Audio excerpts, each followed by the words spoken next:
BLO को मिला के जुला के खिला पिला कर फर्जी नाम चढ़वा देते थे। या ऐसा होता था कि गांव में रहते थे, वहां अलग वोटर बने हुए हैं और शहर में अलग वोटर बने हुए, जहां नौकरी कर रहे हैं वहां अलग वोटर बने हुए हैं। बात तो शुद्ध अफवाह है कि इस काम के दबाव की वजह से किसी ने आत्महत्या कर ली कि अरे नहीं हमारे वोटर हैं, उनके 10 वोट हैं तो क्या हुआ, डाल लेने दो। अगर नाम नहीं मिलता तो इसका मतलब कुछ डाउट है फिर कि भाई आप 2003 में आप कहते हो कि हम गोंडा में थे या हरदोई में थे, तो जहां थे उस जगह की लिस्ट निकाल लो। पहले वो महानगर में वोट दिया, फिर गया इंदिरानगर में वोट दिया, फिर गया वो कृष्णानगर में वोट दिया और अपने रिश्तेदार का घर लिखा दिया।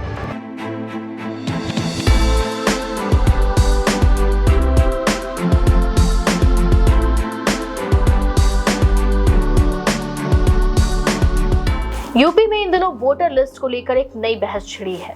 एसआईआर सिस्टम, बीएलओ और अब बीजेपी के बीएलए, सबकी भूमिका और विवाद को लेकर माहौल काफी गर्म है। एक तरफ दलित और मुस्लिम बस्तियों में सर्वे की वजह से लोगों में काफी हद तक चिंताएं नजर आ रही हैं, तो दूसरी तरफ राजनीतिक पार्टियां एक दूसरे पर गंभीर आरोप भी लगा रही हैं कि क्या सच में वोटर लिस्ट में बदलाव सही तरीके से हो रहा है। ये एक बड़ा सवाल बना हुआ है। दूसरा ये कि क्या ये सिर्फ प्रशासनिक प्रक्रिया है या इसके पीछे कोई बड़ी राजनीतिक रणनीति छिपी है। और सबसे अहम बात यह है कि इसका असर आम मतदाताओं और आने वाले चुनावों पर कितना पड़ सकता है। आज के एपिसोड में हम इन्हीं सवालों को सरल भाषा में समझने की कोशिश करेंगे और जानेंगे कि ये पूरा मामला आखिर है क्या। इन सभी चीजों पर आज हम चर्चा करेंगे। हमारे साथ स्टूडियो में मौजूद डॉक्टर सूर्य कुमार शुक्ला जी से। सर बहुत बहुत स्वागत है आपका हमारे स्टूडियो में। Thank you very much sir, इस समय स्पेशल इंटेंसिव रिवीजन चल रहा है, यानी कि एसआईआर प्रक्रिया, और बीएलओ हर क्षेत्र में जा रहे हैं, मतदाताओं की पूरी फहरिस्त तैयार कर रहे हैं। तो सर, सबसे पहला सवाल जो ये है कि यूपी में जो एसआईआर सिस्टम चल रहा है, इसका इस्तेमाल आखिर किया क्यों जा रहा है, क्योंकि डीप लेवल पे लोगों को नहीं पता है कि ये किस उद्देश्य से हो रहा है।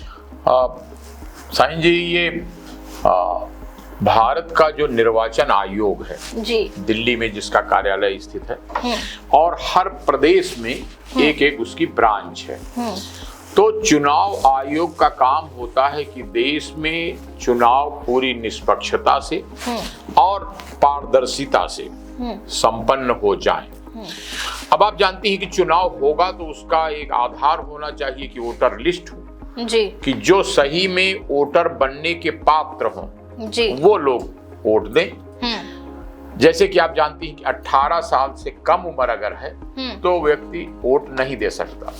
बालिग होने पर, वयस्क होने पर 18 साल पर वोट दे सकता है। दूसरी बात कि ये सतत चलने वाली प्रक्रिया है कि कुछ लोग हर साल नए पैदा होते हैं, कुछ लोग 18 साल के पूरे हो जाते हैं, कुछ लोगों की मृत्यु हो जाती है।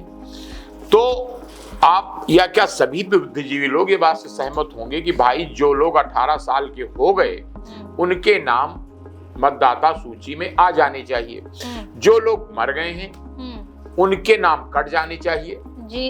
दूसरी बात, ये एक सतत प्रक्रिया है कि एक जगह को छोड़कर नौकरी की तलाश में या रिश्तेदारी में लोग दूसरी जगह चले जाते हैं। जैसा कि आपने कहा कि जो लोग मर गए या स्थानांतरित हो गए हैं, सर बहुत से लोग ऐसे हैं जो इस भ्रम में हैं कि उनके भी जो दादा परदादा थे उनका भी नाम जोड़ा जाना चाहिए और उनकी वोटर आईडी जो पहचान पत्र संख्या थी वो भी डालना अनिवार्य है। इसमें लोग बहुत ही असमंजस में, इस पे क्या कहेंगे आप? जो आप कह रही हैं पिताजी या दादाजी जी, वो बात क्या है कि काफी संख्या में लोग जी दूसरे देशों से, जैसे विशेष रूप से बांग्लादेश के बारे में ये चर्चा है कि बांग्लादेश से काफी संख्या में लोग आ गए हैं, देश के अलग अलग बड़े बड़े शहरों में रहने लगे हैं, काफी संख्या में रोजी रोटी की तलाश में आए हैं और काफी संख्या में उनको सहूलियत है यहाँ रहने में, उनकी रिश्तेदारियां हैं, वो उस तरह से आ गए। लेकिन आप सहमत होंगी और सभी श्रोतागण भी सहमत होंगे, दर्शक भी चाहेंगे कि देश का जो चुनाव है वो वही लोग वोट दें जो इस देश के रहने वाले हैं। जो बाहर से आ गए हैं, भले वो मेहमान हैं, तो मेहमान को थोड़ी वोट देने के लिए कहा जाएगा। तो इसलिए पूछा जा रहा है कि आपके पिताजी या पिताजी को जब अपना कागज किसी को भी दिखाना है कि क्या आपके पिताजी यहाँ पर वोटर थे, सन 2003 की वोटर लिस्ट को आधार बनाया जा रहा है। क्यों कि चुनाव आयोग के नियम में लिखा हुआ है कि लगभग 20 वर्ष बाद रिवीजन हो जाएगा, चेक कर ली जाएंगी वोटर लिस्ट सही है। अब सही है कह देना तो आसान है, लेकिन करोड़ों लोग हैं देश में, तो उतने आदमी चाहिए जो चेक करें कि हाँ सही है। तो इसके लिए बूथ लेवल ऑफिसर्स बनाए जाते हैं जो विभिन्न विभागों के सरकारी कर्मचारी होते हैं, शिक्षा विभाग के होते हैं, राजस्व विभाग के होते हैं, आंगनबाड़ी के होते हैं, अलग अलग विभाग, स्वास्थ्य विभाग के होते हैं। तो उनको BLO बना दिया जाता है, एक लिस्ट दी जाती है कि इस मोहल्ले या इस गांव की तुम लिस्ट चेक करो। तो इसलिए पूछा जा रहा है कि तुम्हारे पापा क्या वोटर थे, क्योंकि काफी लोग जो बाहर से घुस आए हैं वो ना अपना नाम चढ़वा लें जी, क्या हमको भी वोटर बना लो, इसलिए चेक किया जा रहा है। अच्छा सर, दूसरी चीज ये है कि ये जो SIR प्रक्रिया है इसको लेकर काफी जगहों पर विवाद भी बढ़ रहे हैं और कई जगह पर BLO जो है वो परेशान हो गए हैं, हाथ खड़े कर दे रहे हैं कि नहीं बहुत ज्यादा वर्कलोड है। तो इस पर क्या कहना चाहेंगे आप? जहां तक वर्कलोड की बात है तो ऐसी कोई आफत नहीं आ जा रही है। कहा जा रहा है कि ये प्रक्रिया 7 नवंबर, पूरे नवंबर महीने में चलेगी। 7 दिसंबर तक कहा गया है कि सब लोगों को फार्म बांट दिए जाएं। सोचिए कि चुनाव आयोग ने कितनी मेहनत कराई है कि हर वोटर का फार्म, उसका फोटो लगा हुआ, कहना है उसको बांटा है। काम का दबाव इतना है कि कई क्षेत्र ऐसे हैं, कई जगह ऐसी हैं जहाँ पर BLOs ने आत्महत्या कर ली है। कई विवाद आए हैं सामने। देखिए एक बात बताएं कि चीजों को राजनीतिकरण करना बहुत आसान है। इसमें हो क्या गया है कि कुछ लोग जिनको डर है, जो फर्जी नाम चढ़वा देते थे BLO को, मिला के जुला के खिला पिला कर फर्जी नाम चढ़वा देते थे। या ऐसा होता था कि गांव में रहते थे तो वहां अलग वोटर बने हुए हैं और शहर में अलग वोटर बने हुए, जहां नौकरी कर रहे हैं वहां अलग वोटर बने हुए हैं। तो क्या प्रयास होता था? बिहार में तो ताजुब हुआ कि एक लिस्ट का रिवीजन में पकड़ा गया कि 70 जगह पे उसने अपना नाम लिखा रखा था। अच्छा। कि मेरा घर कानपुर में भी है, लखनऊ में भी है, गोंडा में भी है, बहराइच में भी है, और सब जगह जा के दरखास्त दे करके कि हम यहीं रहते हैं, हमारा घर है।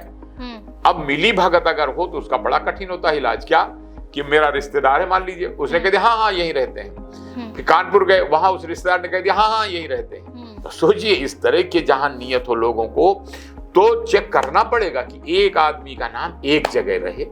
लेकिन सवाल ये है सर कि काम का प्रेशर बढ़ रहा है उनके। तो काम का प्रेशर है तो ऐसी समझने में गलती, सुन लीजिए, नियुक्ति समझने में गलती हो रही है। अभी 7 दिसंबर तक केवल फॉर्म बांटे जा रहे हैं और फिर 7 दिसंबर से 7 जनवरी तक लोगों से फार्म इकट्ठा होने हैं, नाम ऑब्जेक्शन लिए जाने हैं, फिर 7 फरवरी को फाइनल लिस्ट, यानी 3 महीने अभी हैं। तो ऐसा कुछ नहीं है कि वो लोग समझ रहे हैं कि अरे बहुत अच्छा, जमा करने की जो तारीख है इन्यूमरेशन फॉर्म वो 7 फरवरी है। जमा करने के बाद फाइनल लिस्ट जो प्रकाशित होगी वो 7 फरवरी। अच्छा। और जो टेम्परेरी लिस्ट पहले 7 जनवरी को, फिर ऑब्जेक्शन इकट्ठा किए जाएंगे। जो आपको शंका थी कि मान लीजिए किसी का नाम छूट गया या किसी का गलत चढ़ गया, तो सब लोग देख लो, वो लिस्ट प्रसारित कर दी जाएगी 7 जनवरी को। उसके बाद देखा जाएगा, जिसका छूटा होगा वो 1 महीना बहुत है। अच्छा सर, ये एक BLA वाला मुद्दा उठ रहा है जो काफी विवाद का विषय बना हुआ है। तो सवाल ये है कि बीजेपी ने आखिर इतनी बड़ी संख्या में BLA क्यों नियुक्त किए हैं?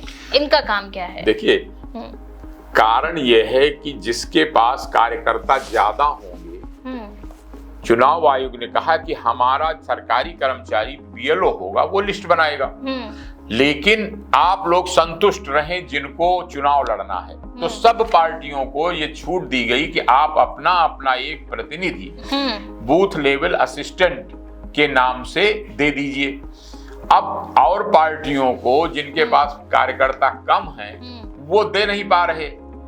बीजेपी के पास संयोग से उनके नीतियों के कारण, उनकी लोकप्रियता के कारण और शासन में होने के कारण ज्यादा कार्यकर्ता हैं, तो वो हर बूथ पर कोशिश कर रहे हैं कि हम अपने एक एक कार्यकर्ता को वहां पर मदद में तैनात कर दें। अब मदद क्या करेंगे कि भाई जैसे मान लीजिए कि बीजेपी का कोई वोटर है तो उनका हित है कि हमारे वोटर का नाम छूट न जाए।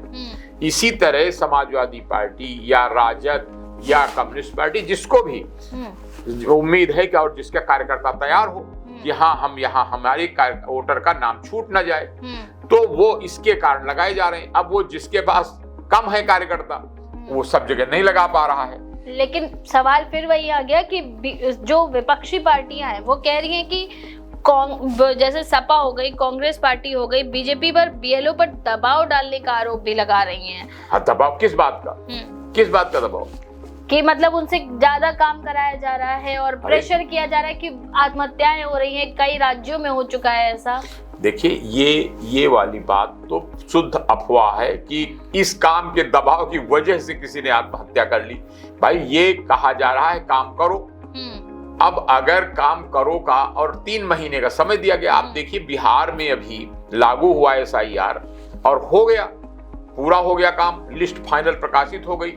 अब जिसको भी आपत्ति हो, देखिए आजकल ये कठिन काम नहीं है। पूछे क्यों?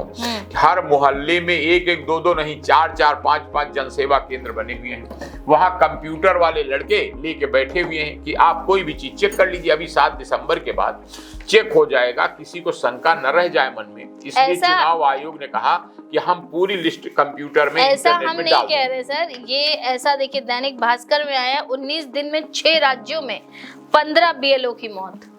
तो वही तो कह रहा हूं। अब ये उस तरह का सर्वे है कि जैसे कोई कह दे कि इतने 6 राज्यों 12 राज्यों, इसी से आप शंका है कि कौन आदमी कोई इकट्ठा किया होगा, पता नहीं क्या ऑथेंटिसिटी है कि नहीं।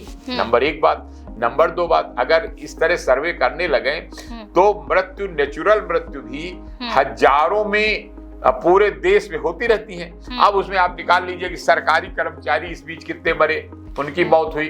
भाई किसी ने ये बयान दिया हो कि मैं सरकारी दबाव, भाई इसी बात के लिए आप तनख्वाह दी जा रही है, चुनाव आयोग इस बात के लिए प्रयास कर रहा है, तो 3 महीने का समय दिया गया है। अगर ऐसा महसूस होगा चुनाव आयोग को या जो अधिकारी डीएम लोग करा रहे हैं, जिलाधिकारी और उप जिलाधिकारी ये लोग करा रहे हैं, अगर बीएलओ लोग कहेंगे कि हमारे पास काम ज्यादा है, हम नहीं कर पा रहे, तो वो खुद रिपोर्ट देंगे अपने अधिकारी को, रिपोर्ट दे करके समय बढ़ा दिया जाएगा। इसमें कौन सी ऐसी, कई जगह पे तो कहा जा रहा है कि जल्दी जल्दी प्रपत्र तैयार करो वरना फिर देखना ऐसा होगा वैसा होगा। कई नेता भी बीएलओ क्या विषय क्या है कि ये बीएलओ लोग जो हैं वो फुल टाइम, अगर खाली ये तो ड्यूटी होने से कि चुनाव तो होता है कभी 5 साल में एक बार, तो ये तो कहा नहीं सकता कि चुनाव आयोग अलग से इतने कर्मचारी भर्ती कर ले। तो सामान्यतः जो दूसरे विभागों से कर्मचारियों को उधार लेकर उनको उनके द्वारा ये काम चुनाव आयोग कराता है।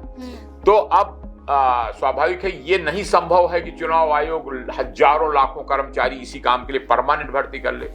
तो वो समझते हैं कि अरे हमारा काम ये नहीं है, मास्टर साहब समझते हैं कि अरे ये मेरा काम नहीं है, आंगनवाड़ी वाले समझते हैं ये मेरा काम नहीं है। भाई लेकिन एक लोकतांत्रिक व्यवस्था में सब लोग रह रहे हैं, तो जो कर्मचारी तनख्वाह पर महीने का वेतन पर काम कर रहे हैं और डीएम ने उनको काम दिया है, तो अगर कोई कठिनाई होगी तो निश्चिंत रहिए, जिलाधिकारी इतने सारे काम कर रहे हैं, वो भी तो अपने काम के अलावा ही काम कर रहे हैं। भाई जो काम, ये भी एक काम का अंग है।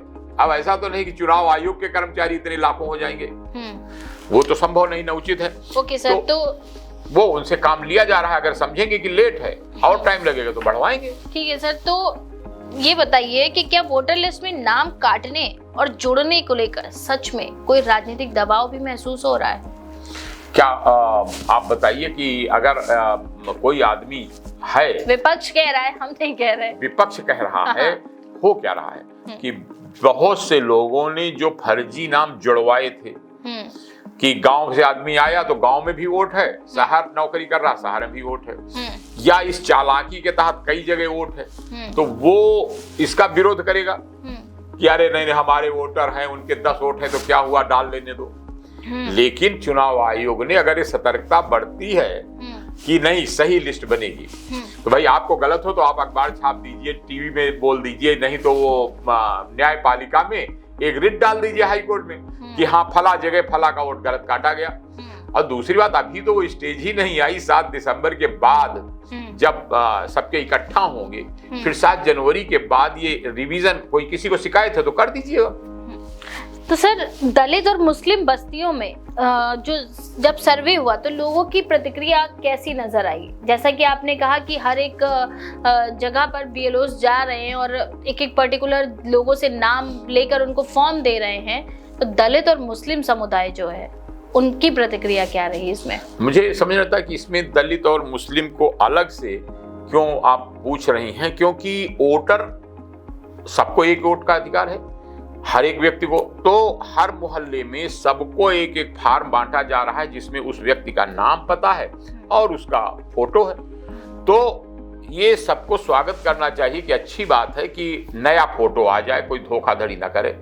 नंबर 2, वर्तमान जो पता है जहां वो रह रहा है वहां पर उसका नाम आ जाए, कोई धोखाधड़ी ना हो कि कई कई जगह नाम चढ़े हों। तो ये एक अपडेट करने की, मतलब अप टू डेट करने की, वोटर लिस्ट को नवीनीकृत करने की प्रक्रिया है।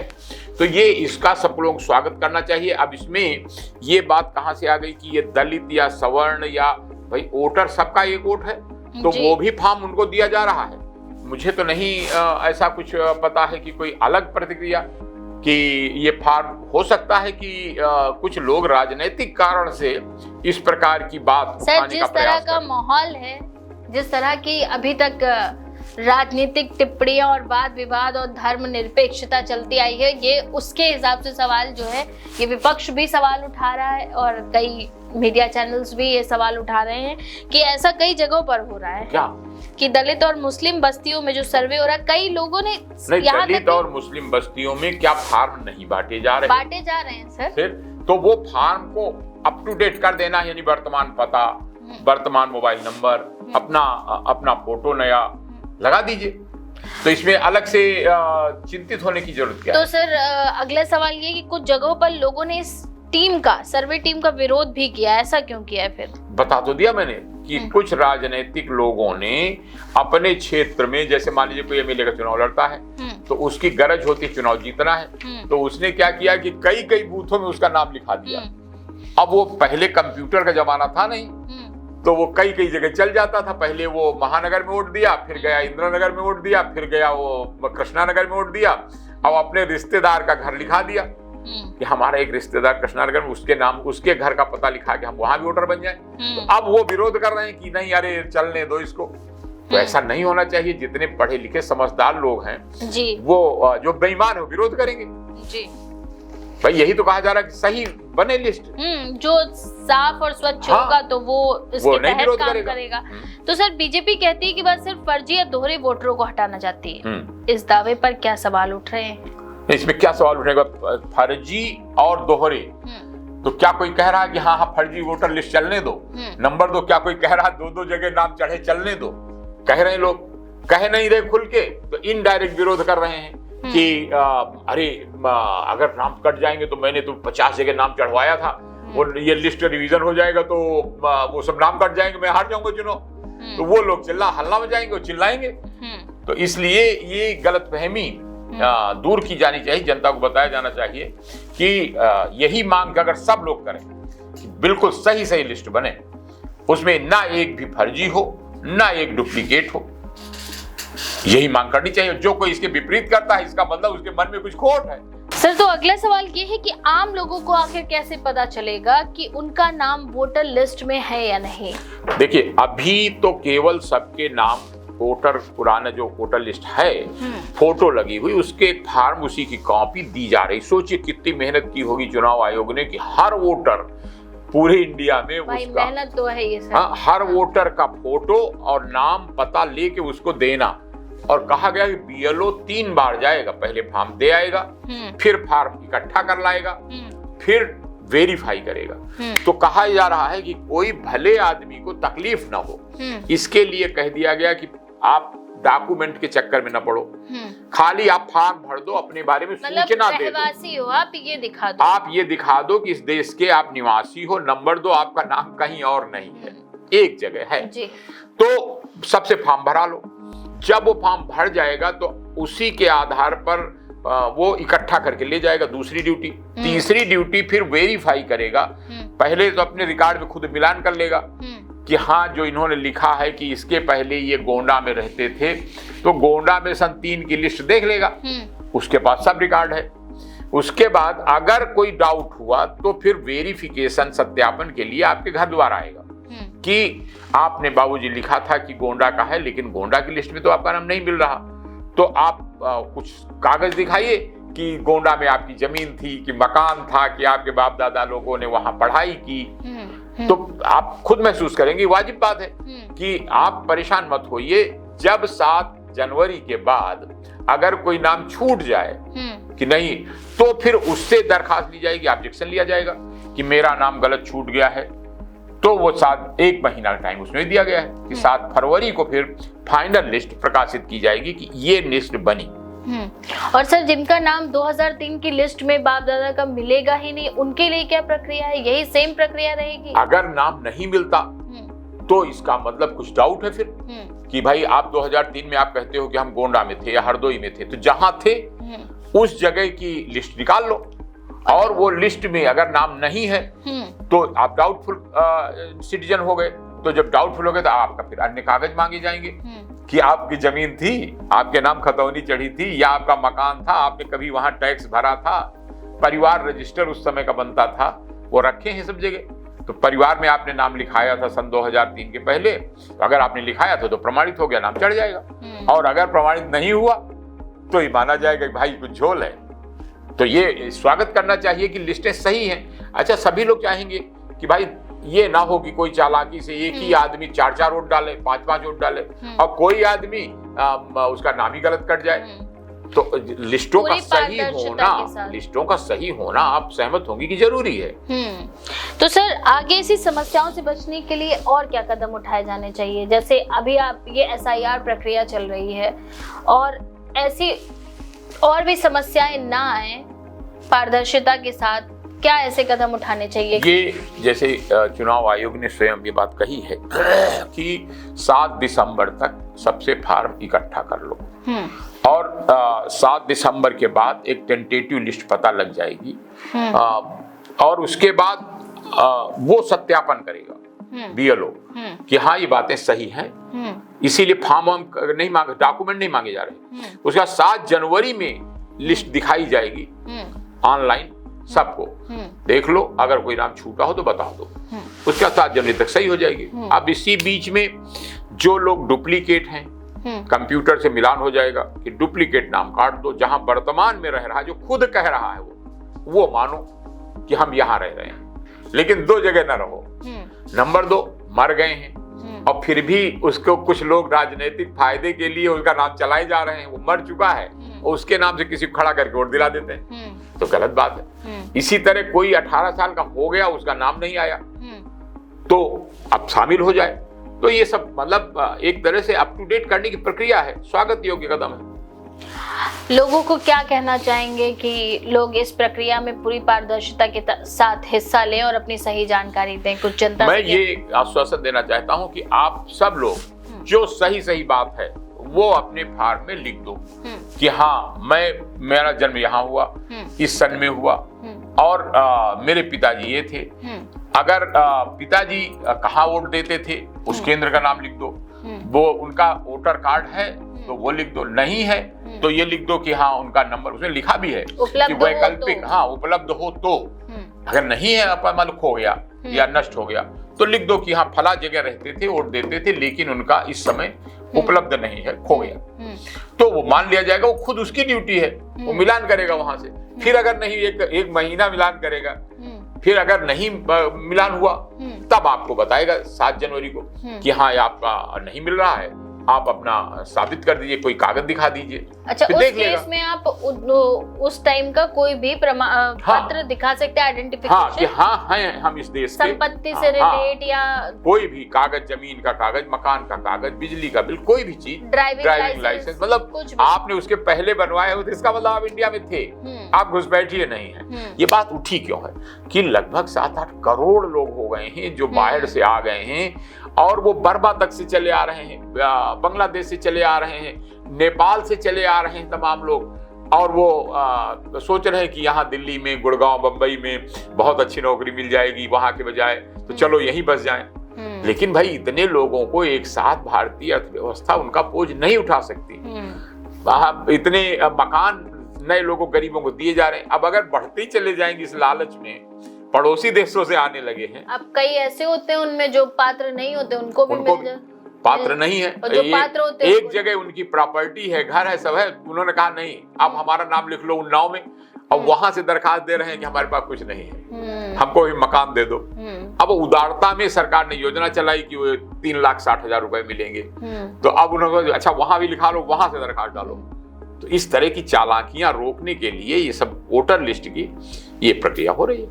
बहुत बहुत धन्यवाद सर, इतने अहम मुद्दे पर हमसे चर्चा करने के लिए। बने रहिए हमारे साथ, देखते रहिए the quick. Thank you very much. जय हिंद।